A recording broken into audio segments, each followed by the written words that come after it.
মনে করেন আপনি কিছু ফল নিয়ে বসলেন বিক্রি করার জন্য, সেখানে একটা সাইনবোর্ড দিলেন, এখানে টাটকা ফল বিক্রি করা হয়।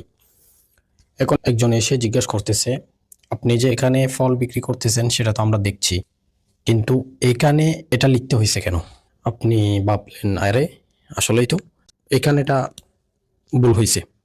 আপনি কি করলেন, এখানে এটা মুছে দিলেন। এরপর আরেকজন আসলো, আয়শা জিজ্ঞাসা করতেছে, আপনি কি পচা ফল বিক্রি করেন? আপনি বললেন না। তাহলে আপনি কি জন্য লিখলেন টাটকা ফল পাওয়া যায়? টাটকা যদি হয় এই ফল, তাহলে লিখার কি দরকার এক্সট্রা করে? আপনি বললেন এটাও তো ঠিক কথা, আপনি টাটকাটা মুছে দিলেন।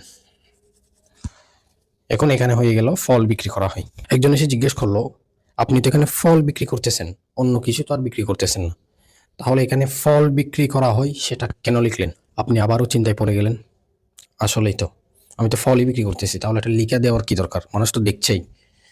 আপনি কি করলেন, ফলটাও মুছে দিলেন। এখন শুধু আছে বিক্রি করা হয়। এখন একজন এসে জিজ্ঞাসা করতেছে, আপনি যে জিনিসগুলা বিক্রি করতেছেন সেই জিনিসগুলা তো বিক্রি করার জন্যই দোকান করছেন, বাসায় নিয়ে যাওয়ার জন্য দোকানটা খুলেন নাই, তাহলে এখানে কি জন্য লিখে দেওয়া হলো বিক্রি করা হয়? আপনি আবারও চিন্তাই, এটাও তো ঠিক কথা, ফেলে দেওয়ার মতো কথা না, আসলে কিন্তু ঠিক। আপনি কি করলেন, পুরোটাই মুছে দিলেন।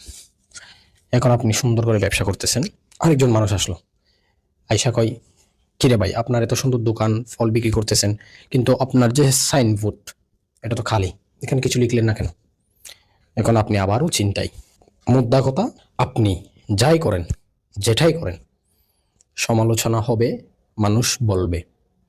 আপনি 10 জনকে কিন্তু খুশি করে চলতে পারবেন না। তার মানে কি, আপনার চারপাশে সবাই আপনার সমালোচনা করবে, সবাই নানা রকম কথা বলবে, আপনি সবার কথায় কান দিয়ে চলতে পারবেন না এবং সবাইকে খুশি করতে পারবেন না।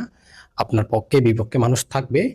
অতএব আপনি সব কিছু মাথায় নিয়ে টেনশন না করে সুন্দরভাবে আপনি আপনার গন্তব্যের দিকে এগিয়ে যাবেন। এটাই হচ্ছে একমাত্র উদ্দেশ্য। ধন্যবাদ, ভালো থাকবেন সবাই।